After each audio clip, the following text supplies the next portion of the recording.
Dr. Pierce was somewhat of a skeptic with regard to the lost continent.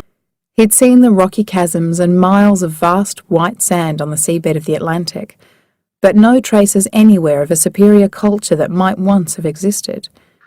Yet Miles Thurlow was a professor of archaeology, one of the most highly regarded authorities on antiquity, and also a clever businessman.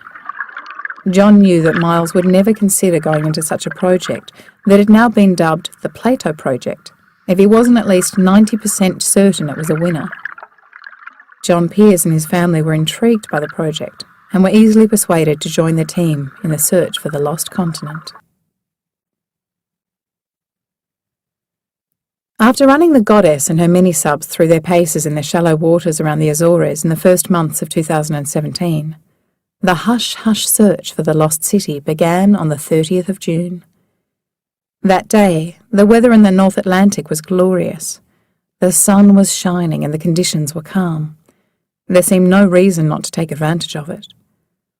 Most of the crew and the dive team were hovering around Sub-Bay 1 as the hatch doors opened to expose Merlin 1, still perched in its cradle. "Merlin 1, this is the Goddess." Teo's voice came through the headsets to Brian and Tori, who were already inside the tiny sub. "Are we comfy?" "Roger that." Brian had to smile. Compared to the Navy submersibles they'd been diving in with Deep Sweep, Merlin 1 was a Rolls Royce. "Opening the lower sub-bay doors and lowering you down." "Lower away, Goddess."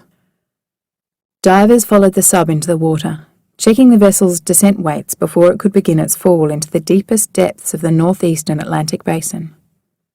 "Goddess, I'm releasing the safety line on Merlin 1, and my blowers are on." Brian pulled the lever above his head that detached them from the mother craft and initiated the startup sequence. Roger that, Merlin. The divers tell me you're looking good. You have permission to dive."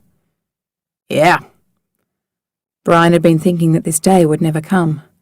"Tell Jenny and Co I'm flooding the ballast tanks and starting down." Tori peered out the small portal just off to her left to see the divers giving them the thumbs up. "Okay, we're out of here," Tori informed base. "You all come back now, you hear?" Teo gave them leave to depart. The journey took on a dreamlike quality as they descended at maximum speed into the silence of the blue-green depths. It would take them nearly 2 hours to reach the ocean floor, some 10,000 feet below.